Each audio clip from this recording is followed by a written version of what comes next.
My first semester at college turned out to be a lot harder than I'd expected. Although I was an art major, all but one of my classes fulfilled my general education requirements, so it felt like high school all over again. Only much harder. It also didn't help that I was homesick. I'd been so excited to move away from home and spread my wings, as my mom liked to put it, but I had been ready to come back home for a visit after the first month. Unfortunately, my classes had kept me too busy for trips to see my parents as often as I wished I could. I'd barely made it back for Thanksgiving. The trip before that, I'd only been able to pop in for a couple of days, and I stopped to have lunch with my dad at the courthouse on my way out of town, since it felt as though I'd barely seen him while I was there. Now that winter break was finally here, I had a whole month to spend with them. After pulling my Mini Cooper, a high school graduation present from my dad, into the garage, I jumped out and raced into the house. I was so excited to be back that I left all my stuff in the car and headed straight for the kitchen. "Mom, I'm home!" "Shh, keep it down."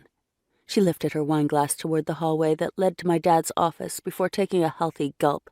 "Your father is working from home today." My brows drew together. "Really?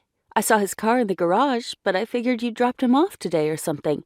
I thought I'd have to go to the courthouse to see him if I didn't want to wait until tonight." "You definitely won't find him there today." She polished off the rest of her wine and poured another glass. "Or any time soon, for that matter." I blinked a few times as I moved closer, my excitement quickly turning to concern. My mom had wine with dinner every night, but I couldn't remember ever seeing her drink during the day by herself. My dad being at home was just as strange, since it was the middle of the day during the week. He should have been busy presiding over a case. "What's going on?"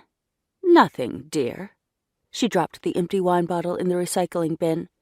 "Everything is fine, just like it always is." She didn't sound very convincing. Her high-pitched tone was the same fake one she used when talking to someone she didn't like but felt she needed to impress. "Then why are you having a liquid lunch? And what's Dad doing at home when he should be at the courthouse?" "Those damn bikers have driven me to drink," she muttered. My eyes widened as my head reared back. My mom hardly ever used swear words, and I didn't think she had any clue motorcycle clubs existed. She didn't watch the same shows as I did, and the people she hung out with were more likely to drive a Rolls-Royce than a motorcycle. "Bikers? Your father went up against a local biker gang during his last case." She rolled her eyes with a huff. "And he failed miserably." Staring at the bottle of wine she was opening, I wondered if it was the alcohol talking. "That doesn't make any sense. How could Dad lose? He doesn't try cases. He's a judge." "No, he was a judge."